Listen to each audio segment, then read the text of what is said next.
Hello बच्चों, good morning, good afternoon, good evening. आप जब भी इस सेशन को देख रहे हो तो आप सबको बहुत बहुत जो है नमस्कार। और हम जो है आज नेक्स्ट जो अपना सेशन है, आज का सेशन जो है वो हम पढ़ने वाले हैं ग्रेविटेशन चैप्टर को। और ग्रेविटेशनल चैप्टर के जो कॉन्सेप्ट के बेसिस पे जो क्वेश्चंस हैं हम उनको यहाँ पे सॉल्व करेंगे।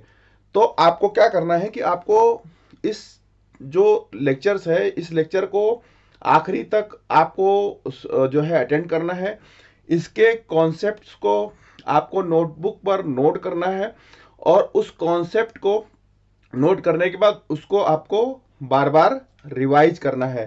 तो हम इसमें सिर्फ क्वेश्चंस जो है क्वेश्चंस के बेसिस पे जो कॉन्सेप्ट हैं उस कॉन्सेप्ट को जो है हम यहाँ पे समझेंगे। तो जैसे कि एक क्वेश्चन है अपना कि एक पॉइंट मास है, एक पॉइंट मास है, a point mass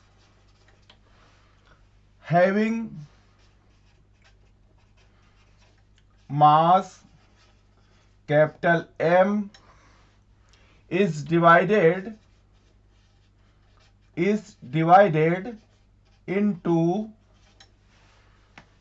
two point masses, two point masses having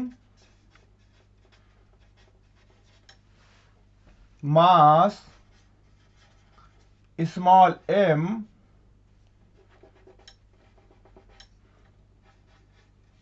and m minus m,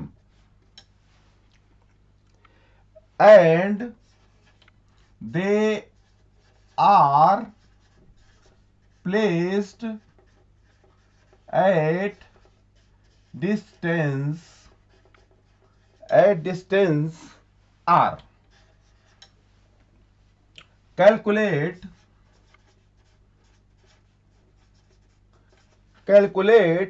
ratio of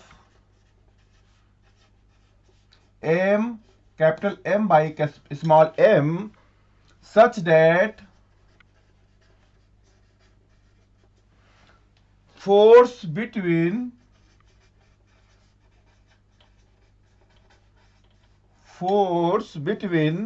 these two particle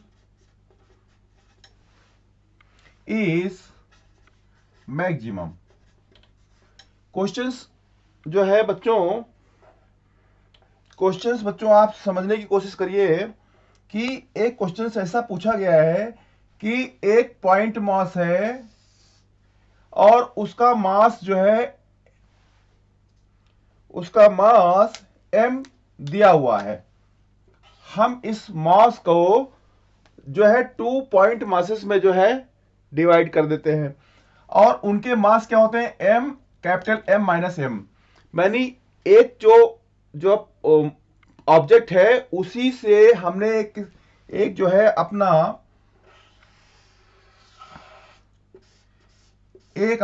object है। इस ऑब्जेक्ट से मैंने एक स्मॉल इसका एरिया जो है कट करके हमने दो ऑब्जेक्ट बना दिए। हमने एक अपना ऑब्जेक्ट हो गया कैपिटल क्या है m माइनस m, हमारा हो गया m object m minus m। और दूसरा हमने एक ऑब्जेक्ट जो इससे काट करके जो स्मॉल m निकाला वो हमारा ऑब्जेक्ट है स्मॉल m। अब इस क्वेश्चन को बेटा समझिए कि एक पॉइंट मास है जिसका मास m दिया हुआ है और इस मास को डिवाइड कर दिया गया है टू पार्ट में। उसमें एक पार्ट का जो मास है वो m माइनस m है और दूसरे पार्ट का जो मास है वो स्मॉल m है। अब आपको क्या निकालना है कि और बोथ आर प्लेस्ड एट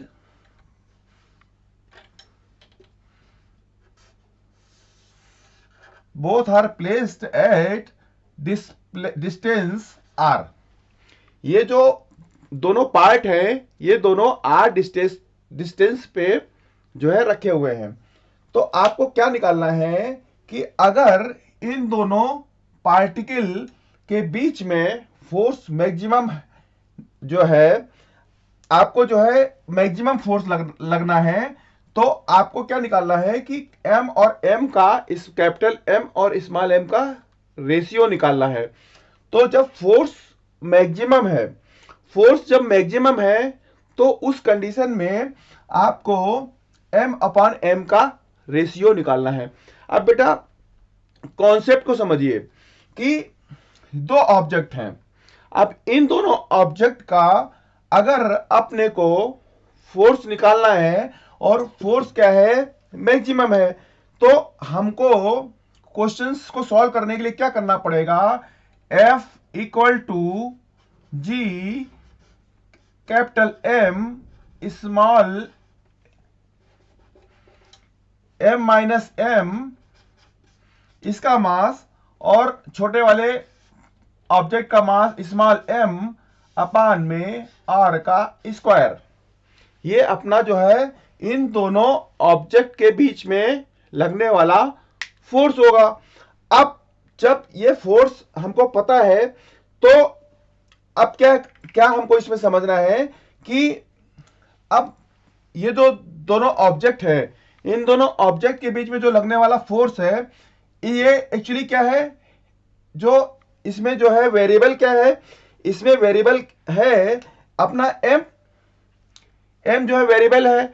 अब हम इसमें से अगर इसका डिफरेंशिएट कर देते हैं, अगर डिफरेंशिएट करेंगे और डिफरेंशिएट करने पे जो फोर्स है वो जो है हमारा जो है क्या आना चाहिए, फोर्स जो है अपना मैक्सिमम आना चाहिए। तो अब इस क्वेश्चन को एक कॉन्सेप्ट के बेसिस पे कर सकते हैं कि अगर ये दोनों ऑब्जेक्ट जो है, अगर इस ऑब्जेक्ट का वेट अगर ये पूरे का 0.99999 अगर रख दिया और इसका अगर हमने वेट जो है, मान लीजिए इसमें से कुछ भी वेट नहीं निकाला, एक एक्सट्रीम कंडीशन हम जो है कैलकुलेट जो है यहां पे जो है लेते हैं, तो उस केस में हमारा जो फोर्स क्या हो जाएगा, 0। दूसरे केस में हम क्या करते हैं कि हमने इसका पूरा ये पूरा वेट इधर कंसीडर कर लिया, पूरा का पूरा वेट इधर निकाल लिया, तो भी जो है हमारा जो फोर्स जो है वो 0 हो जाएगा, क्योंकि ये हमारा 0 हो जाएगा और ये हमारा जो है 99.99% हो जाएगा, तो भी हमारा फोर्स 0 हो जाएगा। तो हमारा फोर्स मैक्सिमम कब होगा, हमारा फोर्स मैक्सिमम तब होगा जब ये दोनों इक्वल हो जाएंगे, ये भी m/2 हो जाएगा, ये भी m/2 हो जाएगा। तो हमारा m अपॉन m का रेशियो क्या हो जाएगा, जो है m अपॉन m का रेशियो जो हो जाएगा वो क्या हो जाएगा, अपना 1/2। अपना जो रेशियो हो जाएगा ये जो है हाफ हो जाएगा। अगर हमारा जो, क्योंकि m इक्वल टू क्या हो जाएगा, m/2। हमने जब ये दोनों ऑब्जेक्ट जो है, ये दोनों ऑब्जेक्ट जो है, अब अगर दोनों के मास इक्वल हो जाएंगे तो उस कंडीशन में हमारा जो है फोर्स जो है मैक्सिमम लगेगा। एक तो अपना जो है ये लॉजिकल थिंकिंग के हिसाब से अपना आंसर ये जो आ जाएगा, m/m का रेशियो क्या हो जाएगा, m/2। लेकिन अगर हम इसको थ्योरेटिकल करते हैं तो जो हमारा ये जो फार्मूला है, जो हमारा जो न्यूटन्स लॉ ऑफ ग्रेविटेशन है, F equal to G upon G m minus m upon r square. तो हमको क्या करना है कि इसका जो है एक स्मॉल फोर्स लेना है और स्मॉल फोर्स जो है वो क्या करना है, उस स्मॉल फोर्स को का जो है डिफरेंशिएशन कर देना है।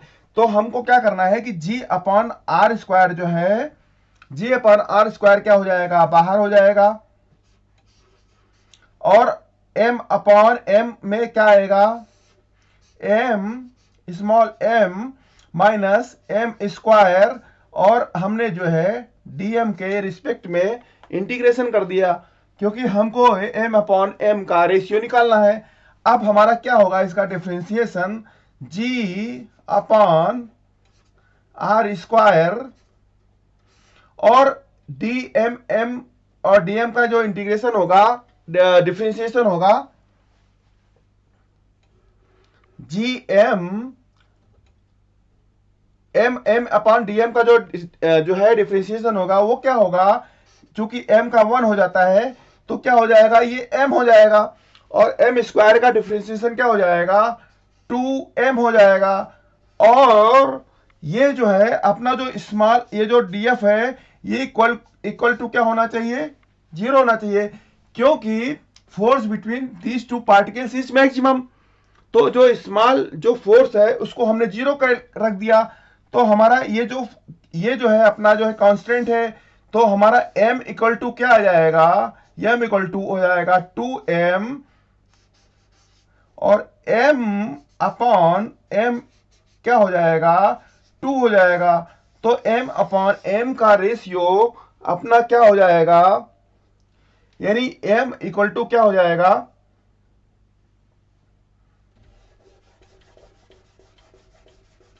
m minus m minus 2m equal to क्या हो जाएगा, 0। तो m इक्वल टू क्या हो जाएगा, 2m। तो m अपॉन m क्या हो जाएगा, इक्वल टू 2।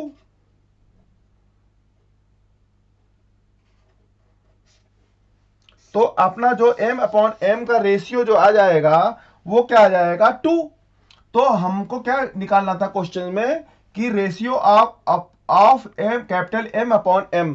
तो आपने बच्चों ये समझा कि आपको एक ऑब्जेक्ट दिया हुआ है, उस ऑब्जेक्ट से एक स्मॉल एरिया कट करके हमने उसको बाहर कर दिया, और पहले ऑब्जेक्ट का जो मास है वो कैपिटल M माइनस m है, और दूसरे ऑब्जेक्ट का मास स्मॉल m है। अब इन दोनों के बीच में आपको फोर्स मैक्सिमम निकालना है, उस कंडीशन में m और स्मॉल m का जो है रेशियो निकालना है।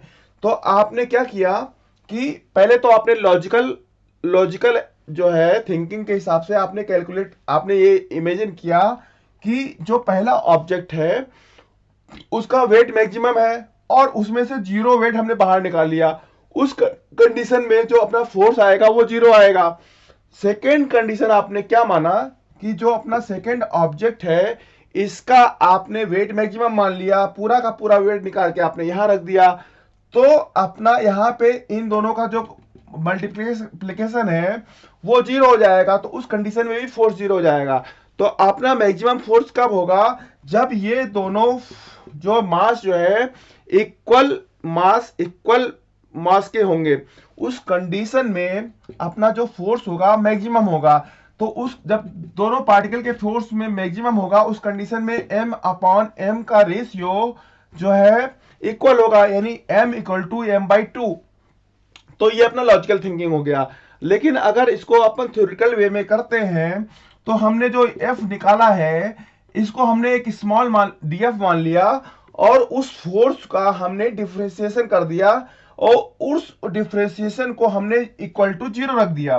तो जब 0 रखा तो जो हमारा जो मास है, मास को हमने जब निकाला डिफरेंशिएशन करने के बाद, तो m upon m equal to 2 आया।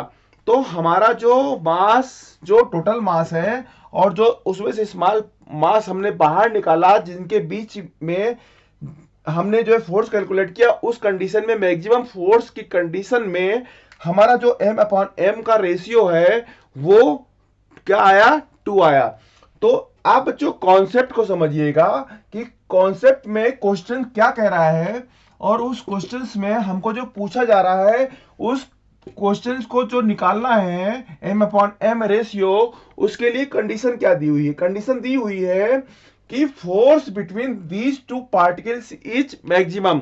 जब फोर्स के बीच में जो है, जब पार्टिकल के बीच में फोर्स मैक्सिमम है तो उस कंडीशन में m अपॉन m का रेशियो निकालना है।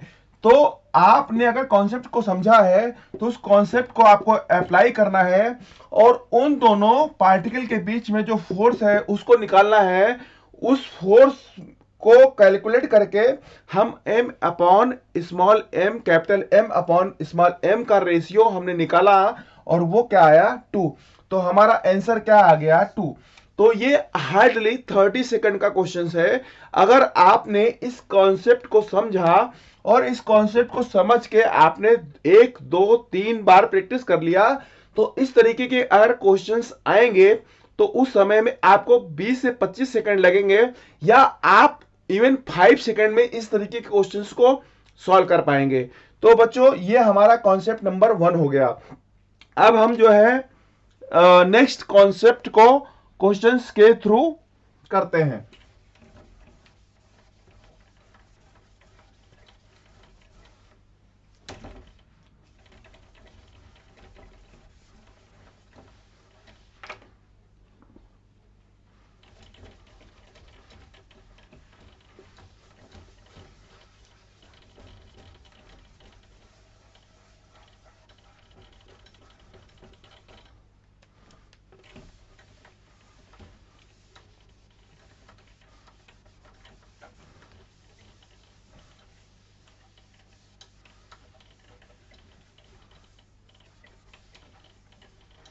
बच्चों अपना जो नेक्स्ट क्वेश्चन है उस क्वेश्चंस में आपको ये क्वेश्चंस दिया जाएगा कि हमको जो है दो यूनिफॉर्म जो है कोई भी एक मेटल दिया गया, कोई भी मेटल मान लीजिए कॉपर स्फीयर है और उसका रेडियस जो है दिया गया है r। दो कॉपर स्फीयर है, दो कॉपर स्फीयर है, इसका रेडियस दिया गया है r और जो है वो एक दूसरे के साथ में जो है कैसे रखे हुए हैं, एक्सटर्नली टच करते हुए रखे हुए हैं। ये दोनों जो है ऑब्जेक्ट एक दूसरे को टच करते हुए रखे गए हैं। अब आपको क्या पता करना है कि अगर gravitational force between these sphere, अगर ये दोनों बॉडी रखे हुए हैं इनके बीच में जो ग्रेविटेशनल फोर्स है वो जो है प्रोपोर्शनल टू r की पावर n है, यानी F is proportional to r की पावर n। ये आपको जो है दिया गया है तो आपको ये n निकालना है। अब इसको क्वेश्चन फॉर्म में अगर लिखते हैं तो क्वेश्चन फॉर्म में ऐसे लिखेंगे कि 2 uniform copper sphere is placed having radius r such that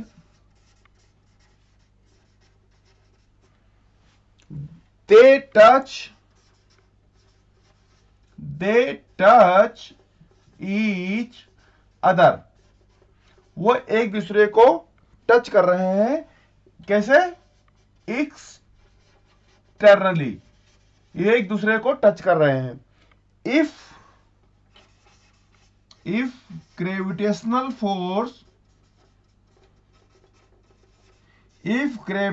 force between these sphere is directly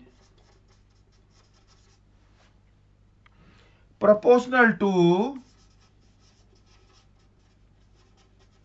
r की पावर n। तो आपको क्या करना है, कैलकुलेट n निकालना है आपको। और एंड आप ये देखना कि यहां पे रेडियस इज वेरिएबल। ये आपको क्वेश्चंस दिया गया है कि दो कॉपर स्फीयर है और उनका जो रेडियस है वो रेडियस क्या है, आर है, और they are having touching each other externally. और आपको सेकेंड पॉइंट क्या दिया गया है कि gravitational force between this particle is directly proportional to R की पावर एन, यानी F is proportional to R की पावर एन। तो आपको एन की वैल्यू निकालना है। अब आपको यह पता है कि दो जो पार्टिकल हैं ये एक्सटर्नली एक दूसरे को टच कर रहे हैं। तो मान लीजिए कि इसका रेडियस है आर और इक्वल है, तो दोनों का रेडियस सेम होगा। तो इन दोनों के बीच में जो डिस्टेंस है वो क्या हो जाएगा, 2r, जो कि दोनों ऑब्जेक्ट जो है इन दोनों का रेडियस जो है सेम है। तो इन दोनों के बीच, ऑब्जेक्ट के बीच का रेडियस जो है, रेडियस का सम करके जो हमारा जो डिस्टेंस आएगा वो 2r हो जाएगा। हम इन दोनों ऑब्जेक्ट को सेंटर में सिचुएटेड मान सकते हैं। तो जो इन दोनों ऑब्जेक्ट के बीच में फोर्स लगेगा वो फोर्स क्या होगा, फोर्स होगा जी। अब इन दोनों ऑब्जेक्ट का मास है m, क्योंकि इक्वल है, अपन जो है 2r, क्योंकि डिस्टेंस इनका जो है 2r है, तो 2r का स्क्वायर। ये आपने जो है न्यूटन्स लॉ ऑफ ग्रेविटेशन से इन दोनों के बीच में लगने वाला जो फोर्स है उसका फॉर्मूले के हिसाब से आपने फोर्स निकाल लिया। अब चूंकि आप इसमें कॉन्सेप्ट को समझिए कि टू यूनिफॉर्म कॉपर स्फीयर, दो यूनिफॉर्म कॉपर स्फीयर हैं, इनके बीच में जो लगने वाला जो फोर्स है, एक्चुअली दो टच कर रहे हैं। जैसे जैसे इनका जो है रेडियस बढ़ेगा, चूंकि रेडियस बढ़ेगा तो इनका मास भी बढ़ेगा, क्योंकि मास इक्वल टू क्या होता है, volume into density. Mass equal to क्या होता है, वॉल्यूम इनटू डेंसिटी। अब चूंकि m इक्वल टू, अब ये स्फीयर है तो स्फीयर का जो वॉल्यूम होगा वो क्या होगा, 4/3 पाई आर क्यूब। और जो डेंसिटी होगा वो मान लीजिए डेंसिटी तो यूनिफॉर्म रहेगी, आर रो रहेगी। तो आपको ये पता है कि ये जो है अपना मास जो है ये आ गया। अब इसमें देखेंगे कि रो जो है, जो रो है वो कांस्टेंट है, ये सारे कॉपर मेटल के लिए सेम रहेगा, पाई और 4/3 कांस्टेंट रहेगा। तो हमारा जो मास है वो अपना वेरी किस पे कर रहा है, आर पे कर रहा है। और आर हमने क्या किया है कि टू यूनिफॉर्म कॉपर रेडियस है, तो रेडियस जो है वो वेरी कर सकता है। तो हमारा जो फॉर्मूला है जी m/2r², उसमें हमने m की वैल्यू हमने पुट कर दी। हमने m की वैल्यू पुट जब की तो क्या हमने जो है रखा कि f equal to G 4/3 pi R cube into rho. m की वैल्यू मैंने रख दी, सेकेंड m भी सेम है, तो क्या हो जाएगा 4/3 pi R cube rho upon में 2r का होल स्क्वायर। अब देखना कि इसमें हम इसको सॉल्व करते हैं तो f इक्वल टू क्या हुआ, 4 4 16 अपॉन 9 जी पाई आर की पावर 6 रो अपान में 4 आर की पावर स्क्वायर, आर स्क्वायर। अब देखिए कि 4 से ये 16 कट जाएगा, 4 टाइम जाएगा, और आर स्क्वायर से ये कट जाएगा, 3 टाइम जाएगा। तो क्या आएगा, 4/9 जी पाई आर की पावर 3 रो। ये आ गया अपना। अब आप देखेंगे कि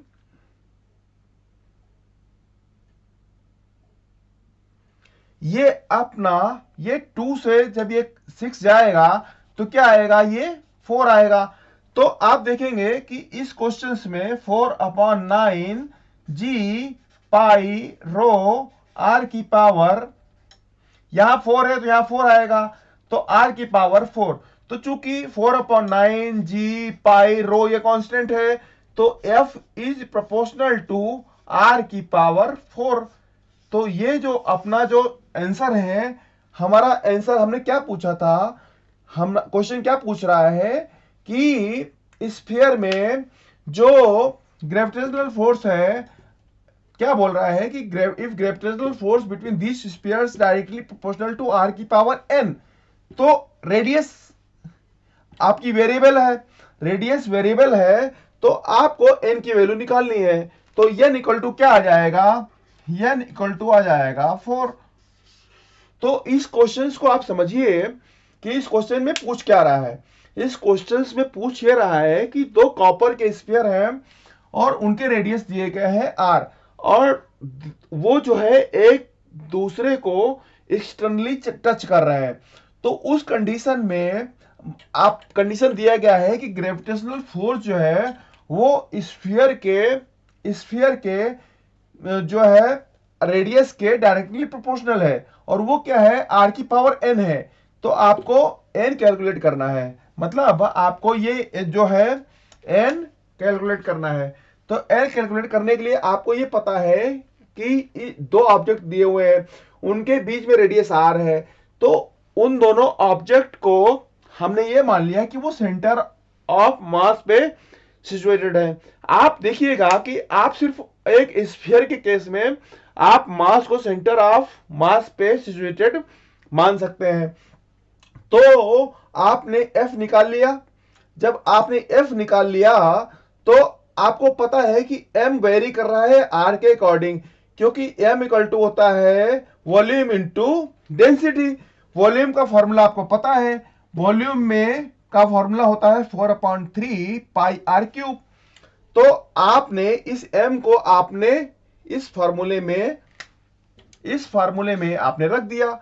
तो जब आपने इस फार्मूले में m को रख दिया, तो आपने जब इसको सॉल्व किया तो आपने देखा कि ये पूरा का पूरा कांस्टेंट आ रहा है। तो हमारा जो फोर्स है इन दोनों ऑब्जेक्ट के बीच में लगने वाला, वो क्या है, force is directly proportional to r की पावर 4। तो हमारा जो r की पावर 4 है, हमारा क्वेश्चन क्या पूछ रहा है कि जो हमारा जो स्फीयर है वो डायरेक्टली प्रोपोर्शनल टू r की पावर n है, और आपको n को निकालना है। तो n क्या हो जाएगा, n इक्वल टू 4। तो आप इस कॉन्सेप्ट को समझिएगा। इस कॉन्सेप्ट के बेसिस पे आपको क्वेश्चंस जो आएंगे उसमें आपको थोड़ा बहुत चेंजेस मिल सकता है, पर आपको अगर आपने इस कॉन्सेप्ट को समझ लिया और इसको प्रैक्टिस कर लिया, तो आप जो है क्वेश्चंस को इजीली कर पाएंगे। अब हम जो है क्वेश्चंस के थ्रू जो है कॉन्सेप्ट को समझने की कोशिश करते हैं।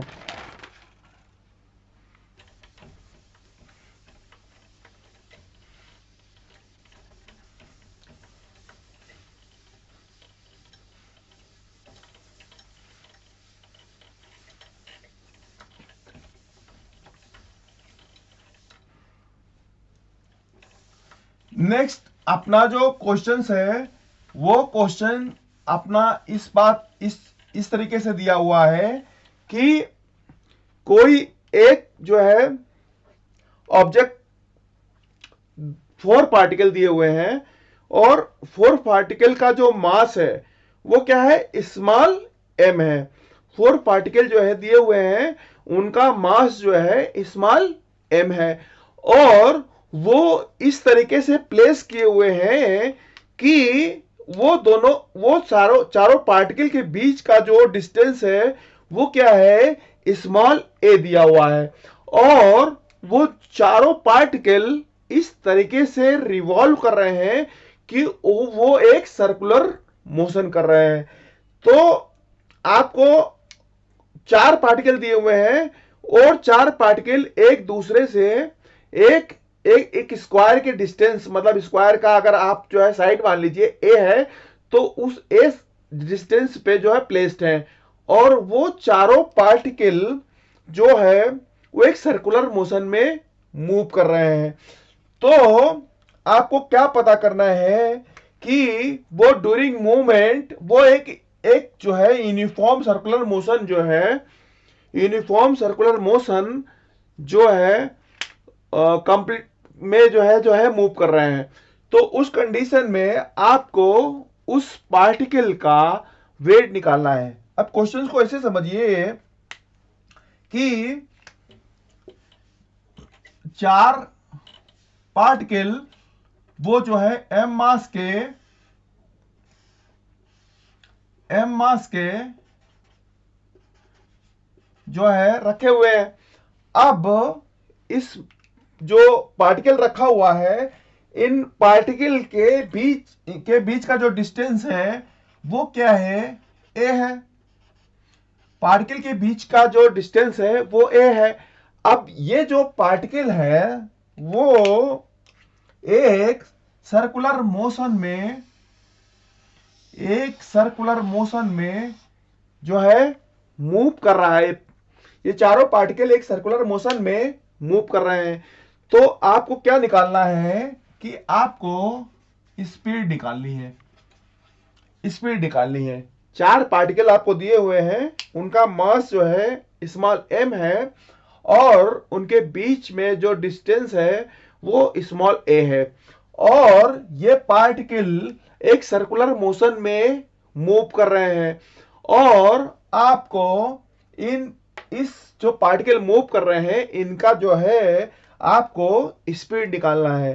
तो आप क्वेश्चंस ऐसे लिख लीजिए कि 4 identical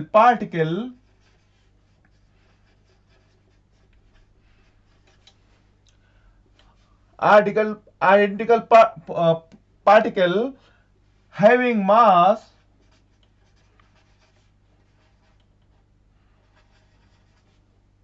m are placed at distance a on the vertices of square having edge of a। जो एज है, as of length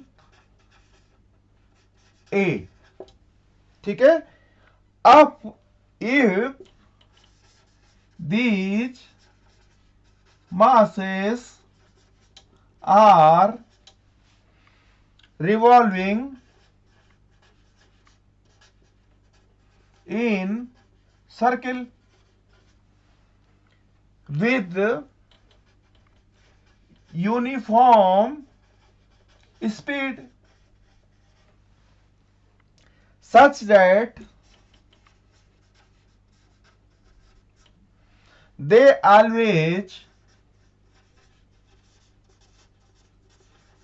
always maintain these square। अगर ये जब ट्रेवल कर रहे हैं तो ये स्क्वायर के पाथ को मेंटेन कर रहे हैं, तो आपको स्पीड निकालनी है। तो इस क्वेश्चंस को करने के लिए हमको ये देखना पड़ेगा कि जो अपना ये पॉइंट मासेस हैं ये 4 वर्टिसेस पे रखे हुए हैं, तो इसके ऊपर जो लगने वाले फोर्सेस हैं वो हमको जो है निकालना पड़ेगा। अब मान लीजिए इस मास के ऊपर, इस मास के कारण जो फोर्स लग रहा है वो F लग रहा है। इस मास के ऊपर इस मास के द्वारा जो फोर्स लग रहा है वो F लग रहा है, और एक आपने सेंटर माना और इस सेंटर को आपने इसे ऐड कर दिया। तो मान लीजिए इस मास के कारण इसके ऊपर जो फोर्स लग रहा है F डैश लग रहा है। अब आपको सिंपल सा जो है फोर्सेस आइडेंटिफाई करना पड़ेगा। तो आपने इस मास को कंसीडर किया और इस मास के ऊपर आपने देखा कि कौन कौन से फोर्स लग रहे हैं। तो 3 मासेस जो अदर वर्टिसेस पे है वो इसके ऊपर फोर्स लगाएंगे। ये जो मास है इस मास के ऊपर F फोर्स लगाएगा, ये जो मास है इस मास के ऊपर F फोर्स लगाएगा, और जो थर्ड मास है इसके ऊपर मान लीजिए कि F डैश फोर्स लगा रहा है। तो आप देखेंगे कि मान लीजिए कि अपना एक ट्रायंगल बनाइए, आपने एक ट्रायंगल बना लिया। अब मान लीजिए कि ये ए है, ये जो है अपना बी है, ये सी है। तो अगर ये आपने सेंटर इसको ओ मान लिया, तो अगर ये ए दिया हुआ है, ये भी ए दिया हुआ है, तो ये हम निकाल सकते हैं A C square equal to A B square plus B C square. तो ए सी क्या आ जाएगा, A square plus A square, यानी ए सी क्या आ जाएगा, √2a। यानी आपने ए सी का डिस्टेंस निकाल लिया। अब अगर इस तरीके से एक फोर्स यहां लग रहा है, एक फोर्स यहां लग रहा है, तो हमने ये देखा कि एक फोर्स अपना ये लग रहा है, एक फोर्स ये लग रहा है, और हम इन दोनों का रिजल्टेंट निकाल रहे हैं क्योंकि ये 90 डिग्री बना रहा है। तो हमको ये अगर निकालना है, तो जिस तरीके से मैंने इसको निकाला उस तरीके से जो ये फोर्स एफ डैश आएगा वो क्या आएगा, √2 एफ डैश क्या आ जाएगा, √2f। क्योंकि आपने देखा कि ये f है, ये f है, तो ये क्या आ जाएगा, √2f आ जाएगा। तो इसका बेसिक कॉन्सेप्ट क्या होगा कि इसके ऊपर जो फोर्स लग रहा है वो फोर्स क्या लग रहा है कि एक तो फोर्स एफ डैश लग रहा है, और दूसरा क्या लग रहा है, जो है 2 ये दोनों फोर्सेस जो लग रहे हैं, इसका कॉन्सेप्ट क्या कहेगा कि एक फोर्स तो जो है अपना लग रहा है एफ डैश, और दूसरा ये दो फोर्स लग रहे हैं एफ और एफ प्लस एफ, इसका हमने रिजल्टेंट निकाल लिया √2f। और इन तीनों का फोर्सेस जो है क्या किसके इक्विवेलेंट होगा, mv² अपान में r। क्योंकि यही जो फोर्स है इसको सेंट्रीपिटल जो है एक सेंट्रीपिटल फोर्स दे रहा है, जिसके कारण ये अपना जो पार्टिकल m है वो रिवॉल्व कर रहा है। तो हमने देखा कि जो सेंट्रीपिटल फोर्स है वो किसके इक्विवेलेंट हो गया कि हमने इस पार्टिकल के ऊपर जो फोर्सेस थे उसका हमने सम कर दिया, उसका इक्वल कर दिया सेंट्रीपिटल फोर्स के, तो क्या हो गया, mv² अपान r आ गया। अब हमको ये पता है कि अगर f देखें तो f क्या होगा, g small m into m अपान में a², ये हो जाएगा। और जो हमारा एफ डैश है, एफ डैश भी क्या होगा हमारा, एफ डैश के केस में जब हम एफ डैश निकालेंगे तो चूंकि डिस्टेंस हमारा जो है टोटल ये लेना पड़ेगा यहां से यहां तक, तो ये जो डिस्टेंस है हमने क्या निकाला कि ये ए है और ये भी ए है, तो हमारा जो ये डिस्टेंस एसी है क्या है अपना √2a। तो हमारा जो एफ डैश आएगा वो आएगा g m² अपान में अपना डिस्टेंस क्या हो जाएगा, a√2 का होल स्क्वायर। यहां तक समझ में आया ना आपको, आपने ये देख लिया कि आपको पता है कि मासेस सेम है तो m² हो जाएगा, m इंटू एम हो जाएगा, और a अपना क्या हो जाएगा, डिस्टेंस अपना हो जाएगा। आपने देखा कि यहाँ पे √2a है, तो हमने √2 का a का होल स्क्वायर कर दिया, तो हमारा क्या एफ डैश क्या आ गया, gm² अपॉन a अंडर √2 का होल स्क्वायर। अब चूंकि हमने यहां पे ये फॉर्मूला लिखा हुआ है, ये हमारा कॉन्सेप्ट हो गया, ये कॉन्सेप्ट हो गया। अब इस कॉन्सेप्ट में हमने एफ डैश की वैल्यू रख दी, हमने एफ डैश की वैल्यू रख दी g m² अपॉन a√2 का होल स्क्वायर प्लस √2 हमने एफ निकाला हुआ है।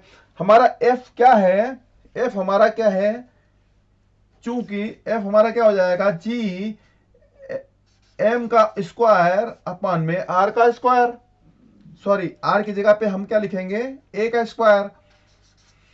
तो हमने यहां पे क्या लिख दिया कि √2 एफ की जगह पे लिख दिया जी, एफ की जगह पे क्या लिखा, एम स्क्वायर अपॉन में A square equal to M V square upon में आर। अब आप देखेंगे कि हम इसको अगर सॉल्व करते हैं तो हम यहां पे जी एम स्क्वायर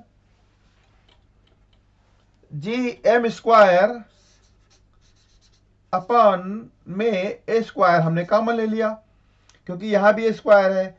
तो यहां पे क्या बचा, 1 अपॉन √2, क्योंकि √2 का स्क्वायर है, और प्लस यहां पे क्या बचा, हमने जी एम स्क्वायर अपॉन में ए स्क्वायर बाहर ले लिया, तो यहां पे बचा √2 equal to M V square upon में आर। तो एम जो है अपना यहां से कट गया, तो हमारा जो वी स्क्वायर आया, वी स्क्वायर हमारा क्या आया कि जी एम अपॉन में हमारा जो रेडियस दिया हुआ है वो क्या दिया हुआ है, यहां पे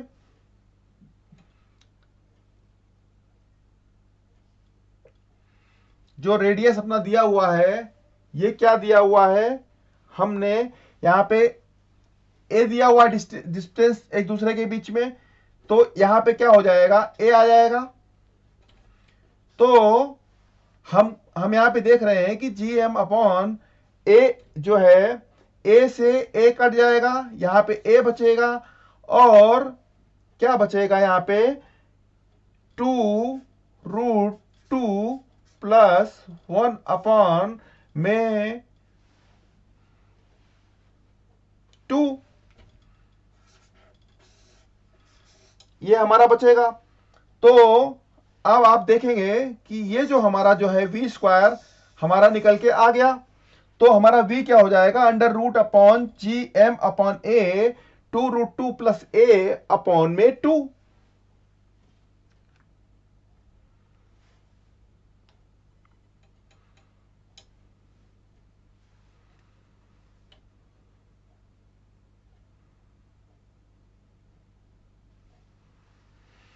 तो ये हमारा जो है v स्क्वायर निकल के आया, तो हम इससे जो है v कैलकुलेट कर सकते हैं।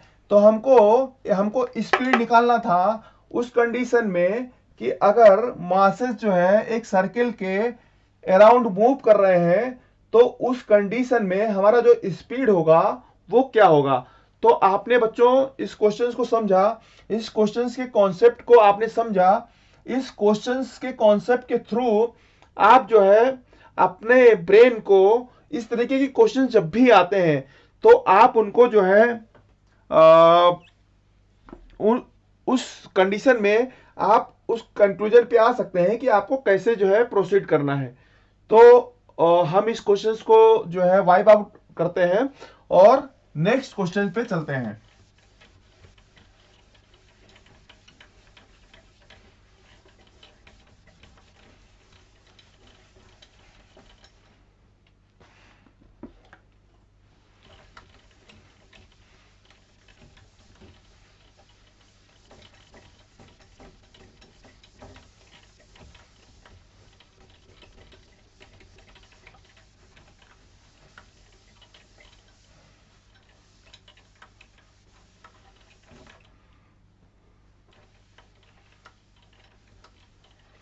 नेक्स्ट क्वेश्चन बच्चों ये है कि अगर जो है 5 आइडेंटिकल जो है पॉइंट मासेस हैं और 5 आइडेंटिकल पॉइंट मासेस को जो है हमने जो है प्लेस किया हुआ है एक रेगुलर पेंटागन में।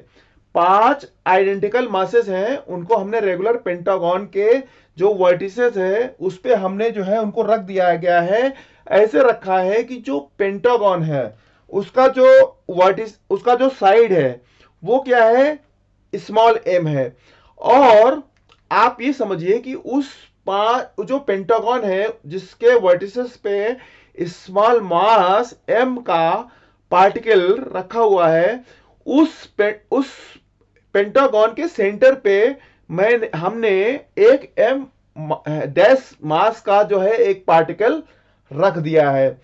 तो आपको ये कैलकुलेट करना है कि जो पार्टिकल हमने पेंटागन के सेंटर पे रखा हुआ है एम डैश का, उसके ऊपर जो नेट फोर्स जो लग रहा है उसको आपको कैलकुलेट करना है। आप क्वेश्चन को ऐसे समझिए कि जो है एक पेंटागन है, वहां पे आपको 5 स्मॉल m मास के पार्टिकल रखे हुए हैं, और इसका वर्टिसेस जो है, इसका जो साइड है वो क्या है, a है।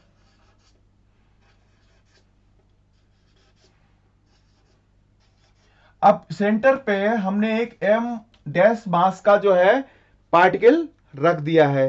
तो आपको कैलकुलेट करना है नेट फोर्स एक्सपीरियंस्ड बाई जो है पार्टिकल m डैश। तो आपको इसको क्वेश्चंस को ऐसे लिख सकते हैं कि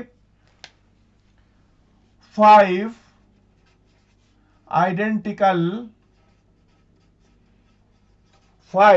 identical point mass m are fixed on the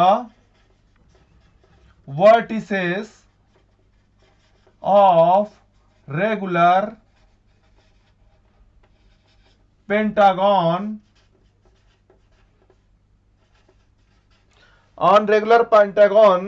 such that distance of the one vertex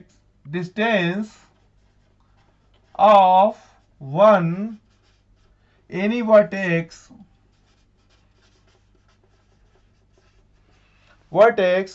from the center is a। मतलब इनका सेंटर से जो डिस्टेंस है वो क्या है, a है। जो डिस्टेंस है सेंटर से वो a है। if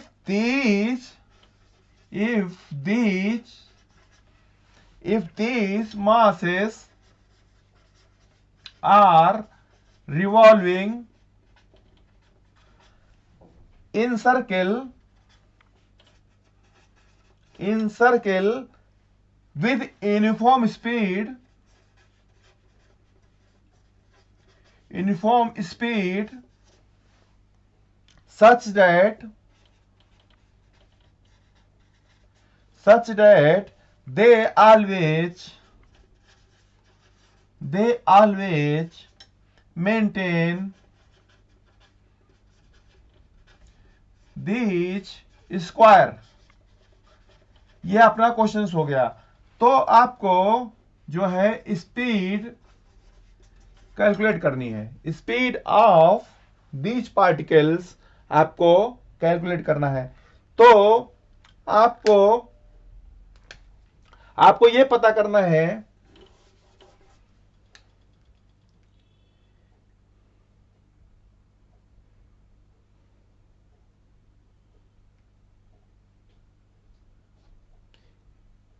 अब आपको यह पता करना है कि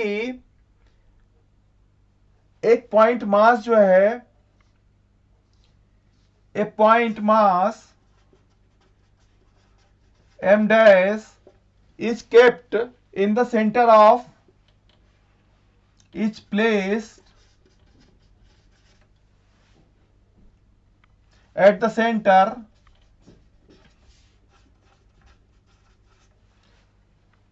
तो आपको नेट फोर्स कैलकुलेट करना है। नेट फोर्स जो है आपको कैलकुलेट करना है।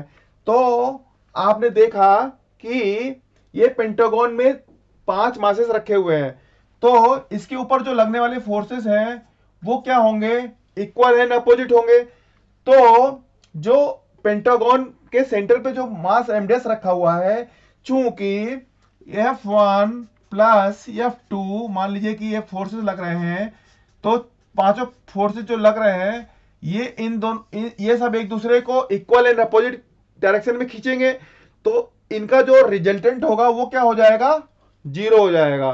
अब अगर अगर ये क्वेश्चंस आया तो इस क्वेश्चंस में आपको ये मालूम होना चाहिए कि जब 5 फोर्सेस लग रहे हैं तो पांचों फोर्सेस जो है वो इक्वल एंड अपोजिट लगेंगे, तो पांचों डायरेक्शन में खींचेंगे, तो उसके ऊपर जो नेट रिजल्टेंट फोर्स होगा वो क्या होगा, 0 होगा।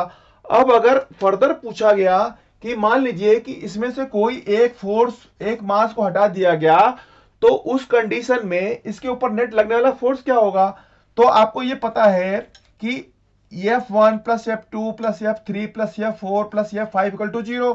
तो आपने ये देखा कि ये जो F1 plus F2 plus F3 plus F4 equal to क्या हो जाएगा, माइनस F5।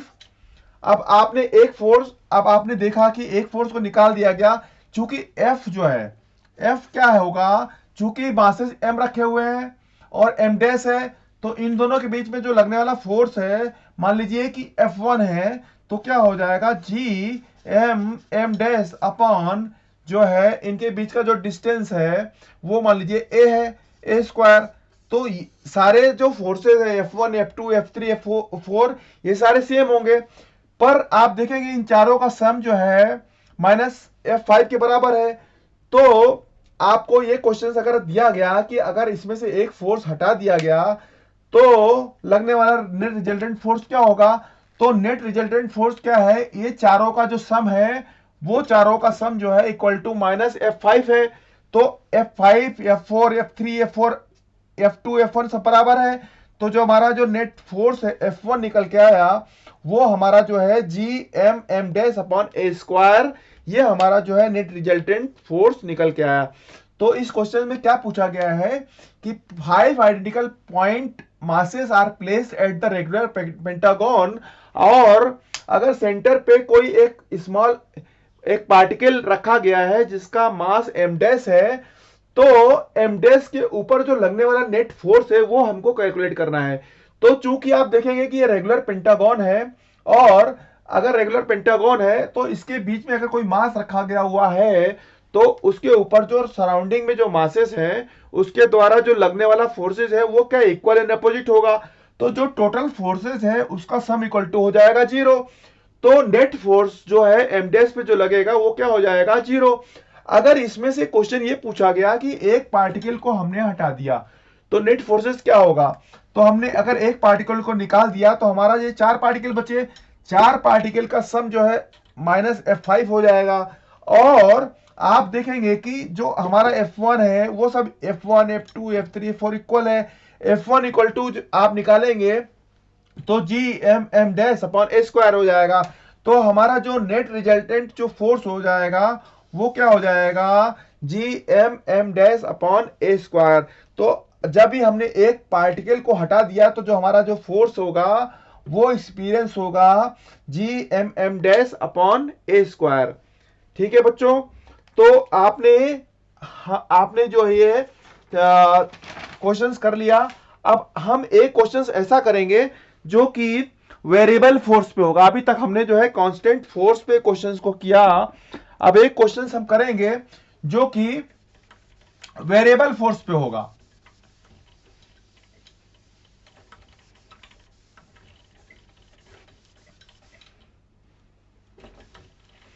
जो हमारा नेक्स्ट क्वेश्चन होगा वो वेरिएबल फोर्स पे होगा। तो आपका नेक्स्ट हमारा जो नेक्स्ट क्वेश्चन रहेगा उसमें एक ऐसा क्वेश्चन पूछा जाएगा कि मान लीजिए कि कोई एक जो है मास है, उसको एक हमने सेमी सर्कुलर रिंग के रेडियस r पे जो है डिस्ट्रीब्यूटेड कर दिया है। हमारा क्वेश्चन ऐसा है कि एक जो मास m है उसको हमने क्या किया, मास m को एक सेमी सर्कुलर रिंग के ऊपर हमने सेमी सर्कुलर जो रिंग है उसके जो रिंग है उसके ऊपर हमने एक स्मॉल मास को डिस्ट्रीब्यूटेड कर दिया और उसमें एक पॉइंट मास जो है, एक पॉइंट मास m हमने उसके सेंटर पे प्लेस कर दिया। तो आपको क्या करना है कि आप क्वेश्चन ऐसे लिखिए कि मास m distributed uniformly over a semicircular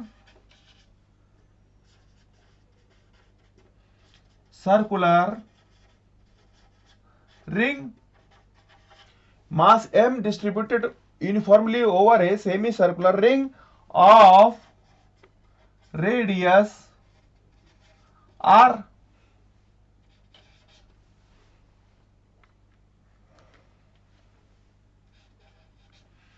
अब नेक्स्ट पॉइंट वो क्या कहता है कि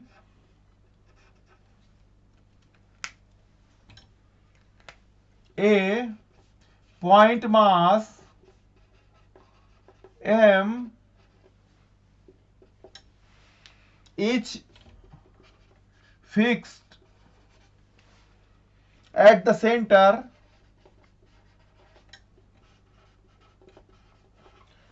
center तो आपको क्या करना है कि आपको कैलकुलेट करना है, calculate force between semi circular ring and point mass. ये आपको कैलकुलेट करना है। क्या कैलकुलेट करना है कि आपको फोर्स निकालना है कि एक जो स्मॉल मास m है और एक कैपिटल मास m है जो कि एक हमने सेमी सर्कुलर रिंग के सर्कमफ्रेंस पे हमने डिस्ट्रीब्यूटेड मान लिया है। तो इस कैपिटल मास और m के बीच में जो लगने वाला फोर्स है वो आपको निकालना है। तो हमको यहाँ पे क्या करना है कि हमने जो कैपिटल मास m दिया हुआ है इसको हमने ये मान लिया कि कोई एक स्मॉल जो है स्मॉल हमने जो है कंपोनेंट मान लिया और उस कंपोनेंट को हमने मान लिया कि ये जो है थीटा एंगल पे सिचुएटेड है और जो है इसके बीच में जो है डी थीटा एंगल बन रहा है। तो ये जो एरिया है, ये स्मॉल एरिया हमने जो है इसका हमने अगर मास निकाल लिया, इसका मास हमने अगर निकाल लिया तो इस मास और इस मास के बीच में जो लगने वाला जो फोर्स है वो हमको कैलकुलेट करना है। तो चूंकि आप देखेंगे कि जो स्मॉल ये जो स्मॉल पोर्शन है इसका मास हमको अगर निकालना है तो हम कैसे निकालेंगे, डीएम कैसे निकलेगा कि स्मॉल मास का जो वो है हमको अगर निकालना है तो हमको निकालना पड़ेगा total mass upon length of arc into length of arc total arc into length of arc. तो आप देखेंगे कि ये जो लेंथ ऑफ आर्क है ये क्या है अपना R theta, length of arc अपना क्या है आर डी थीटा है और टोटल मास अपना क्या दिया हुआ है कैपिटल एम और लेंथ ऑफ आर्क क्या है पाई आर है। तो आप देखेंगे कि आर से आर कट गया तो अपना जो dm निकल के आया वो क्या है, कैपिटल M अपॉन में पाई और डी थीटा, ये हमारा मास निकल के आ गया।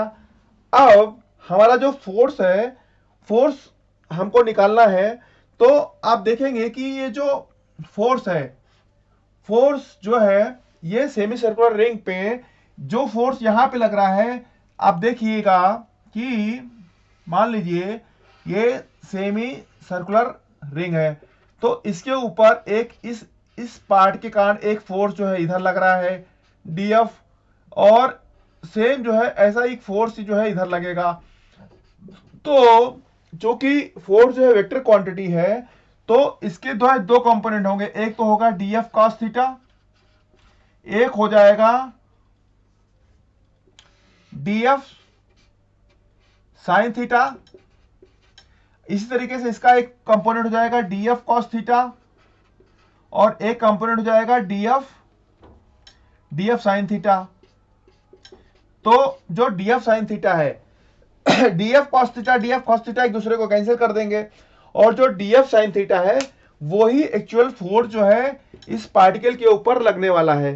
तो हमारा जो फोर्स है, फोर्स जो है dF जो है क्या हो जाएगा g, अब दोनों मासेस क्या है, एक तो मास, एक का मास m है, दूसरे का dm है, अपॉन में r स्क्वायर, और हमको ये पता है कि dm हमने अभी निकाला हुआ है। तो अब एक्चुअली क्या है कि dF sin थीटा है, तो जो फोर्स है, फोर्स हमारा क्या हो जाएगा, फोर्स हो जाएगा F sin थीटा, F हमने निकाला हुआ है, F हमारा क्या होता है GM DM upon R square into sine theta, ये हमारा हो गया फोर्स। और हमने ये जो फोर्स स्मॉल f निकाला, इसका हमने क्या किया, इंटीग्रेशन कर दिया। तो हमने इसका इंटीग्रेशन किया, तो हमारा जो इंटीग्रेशन किया, तो हमारा जो क्वेश्चन का कंक्लूजन है कि देखो ये कांस्टेंट है और dm की वैल्यू हमने पुट कर दी कहां से, ऊपर से। तो g स्मॉल m, dm की जगह हमने क्या लिख दिया, कैपिटल M अपॉन में pi D theta upon R square into sine theta लिख दिया। हमने इसका इंटीग्रेशन कर दिया, इसका इंटीग्रेशन जब हमने किया तो हम इंटीग्रेशन कहां से करेंगे, क्योंकि 0 से 180 डिग्री तक जो मूव कर रहा है, तो हमने इसका इंटीग्रेशन कर दिया। तो हमारा जो कांस्टेंट पार्ट है g capital M small m upon में पाई r स्क्वायर, ये जो है बाहर आ जाएगा, और अंदर क्या बचेगा, sine theta D theta, sine theta का अपना इंटीग्रेशन क्या हो जाएगा, माइनस कॉस थीटा, ये क्या हो जाएगा 0 टू पाई। अब हमको ये पता है कि हम cos theta equal to cos pi रखेंगे, तो हमारी वैल्यू क्या आएगी, G M small m pi r square, अब हमने क्या रखा, minus cos pi minus minus cos 0। तो g capital M upon pi r square, और कास पाई इक्वल टू क्या होता है, -1, तो क्या हो जाएगा +1, और माइनस माइनस प्लस हो जाएगा, और कास 0 क्या हो करता है 1, तो हमारा क्या हो जाएगा, ये हो जाएगा 2g capital M small m upon में पाई r स्क्वायर। तो ये हमारा जो लगने वाला जो फोर्स है वो हमारा ये आ गया। तो आप देखेंगे कि इस क्वेश्चंस को हमको करना है, तो हमने देखा कि इस क्वेश्चंस में जो है वेरिएबल जो है दिया हुआ है मास, वेरिएबल मास अगर दिया हुआ है और हमको उसका जो है फोर्स निकालना है एक पार्टिकल के ऊपर, तो हमने क्या किया कि हमने पहले यह मान लिया कि जो यूनिफॉर्म डिस्ट्रीब्यूटेड मास है उसको हमने एक स्मॉल पॉइंट पे का एरिया हमने जो है स्मॉल स्मॉल स्मॉल जो है पार्ट में उसको जो है डिवाइड कर लिया। उस स्मॉल पार्ट के ऊपर हमने इसका फोर्स एक्सपीरियंस किया और उस फोर्स का हमने क्या किया 0 से 180 डिग्री इंटीग्रेशन कर दिया। तो हमारा जो है टोटल मास निकाल आया। हमने डीएम को कैसे निकाला, आपने देखा कि हमने टोटल मास को लेंथ ऑफ जो आर्क था, लेंथ ऑफ आर्क था, टोटल आर्क था, उसको उससे डिवाइड करके जो है हमने लेंथ ऑफ आर्क से मल्टीप्लाई कर दिया। तो हमारा जो इसका जो आर्क देखो हमने क्या किया, इसका जो है आर्क निकालना है हमको, इसका जो है मास डीएम निकालना है। तो हमने टोटल मास को क्या किया, लेंथ ऑफ टोटल आर्क से डिवाइड कर दिया और लेंथ ऑफ आर्क से मल्टीप्लाई कर दिया। तो हमारा जो एक यूनिट जो है एक स्मॉल एरिया का जो है मास निकल आया। अब हमारा ये मास निकाला, हमारा फोर्स हमने निकाल लिया G M D M upon R square. इस स्मॉल डीएम के ऊपर एम के द्वारा लगने वाला फोर्स हमने निकाला यहाँ पे। चूंकि आप देखेंगे कि फोर्स वेक्टर क्वांटिटी है तो हमारा अगर डीएफ इधर लग रहा है तो उसके दो कंपोनेंट होंगे। तो जो अपना जो कॉस थीटा वाला कंपोनेंट है वो इक्वल एंड अपोजिट है तो वो कैंसिल आउट हो जाएंगे। तो जो हमारा जो जो कंपोनेंट जो वर्टिकल डायरेक्शन में है उसको हमको लेना पड़ेगा। हमने क्या किया कि हमने डीएफ साइन थीटा लिया, डीएफ की वैल्यू हमने यहां से पुट कर दी और हमने इंटीग्रेशन कहां से कहां तक कर दिया, 0 से 180 डिग्री तक। तो हमने साइन थीटा का इंटीग्रेशन किया तो क्या आया, माइनस कास थीटा। हमने थीटा की वैल्यू पुट कर दी, चूंकि हमने जब थीटा की वैल्यू पुट की तो हमारा क्या आया, cos pi minus minus cos 0। और हमारा जो ये सॉल्व करने के बाद आया वो जो फोर्स आया 2gm small m upon pi R square. तो बच्चों ये हमने जो है बेसिक जो है ग्रेविटेशंस के क्वेश्चंस किए। हमने ग्रेविटेशन फर्स्ट जो अपना सेशन था, फर्स्ट लेक्चर था, उसमें हमने ग्रेविटेशन की डिफिनीशन को पढ़ा, उसके बाद उसके कॉन्सेप्ट को समझा। सेकेंड लेक्चर में हमने उसके जो बेसिक क्वेश्चंस थे जो कि जो है